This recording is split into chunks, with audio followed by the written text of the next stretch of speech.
കുറഞ്ഞ ചെലവിൽ അത്യാധുനിക ആരോഗ്യ പരിരക്ഷ. MCS hospital, Muvattupuzha. രാത്രിയിൽ പെൺസുഹൃത്തിന്റെ വീട്ടിലെത്തിയതിന് ആൾക്കൂട്ടം കെട്ടിയിട്ട് മർദ്ദിച്ചതിനെ തുടർന്ന് ആശുപത്രിയിൽ മരിച്ച അശോക് ദാസിന്റെ മൃതദേഹം ജന്മനാട്ടിൽ എത്തിക്കുന്നത് വൈകും.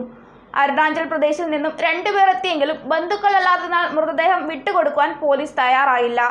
രക്തബന്ധമില്ലാത്തവർക്ക് മൃതദേഹം കൈമാറാൻ നിയമപരമായ തടസ്സമുള്ളതിനാലാണ് മൃതദേഹം നൽകാതിരുന്നത്.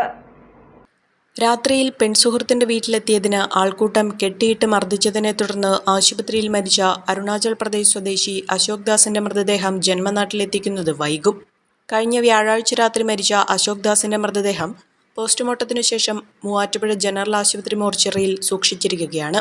5 ദിവസം കഴിഞ്ഞിട്ടും അടുത്ത ബന്ധുക്കൾ മൃതദേഹം ഏറ്റുവാങ്ങാൻ എത്തിയില്ല. ഇന്നലെ 2 പേർ എത്തിയെങ്കിലും ബന്ധുക്കളല്ലാത്തതിനാൽ മൃതദേഹം വിട്ടുകൊടുക്കാൻ പോലീസ് തയ്യാറായില്ല. രക്തബന്ധമില്ലാത്തവർക്ക് കൈമാറുവാൻ നിയമപരമായ തടസ്സമുണ്ട്.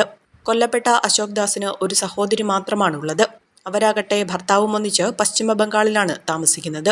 സഹോദരി ഭർത്താവിന്റെ ആവശ്യപ്രകാരമാണ് ഹൈദരാബാദിൽ ജോലി ചെയ്യുന്ന ബംഗാൾ സ്വദേശികളായ അരുൺ ചക്രവർത്തിയും കൃഷ്ണയും മൃതദേഹം ഏറ്റുവാങ്ങാൻ മൂവാറ്റുപുഴ സ്റ്റേഷനിലെത്തിയത്. നടപടിക്രമം പോലീസ് വിശദീകരിച്ചതോടെ ഇരുവരും മടങ്ങി. ഇവർ നൽകുന്ന സൂചനയനുസരിച്ച് വ്യാഴം, വെള്ളി ദിവസങ്ങളിലായിരിക്കും ബന്ധുക്കൾ അവിടെ നിന്നും തിരിക്കുക.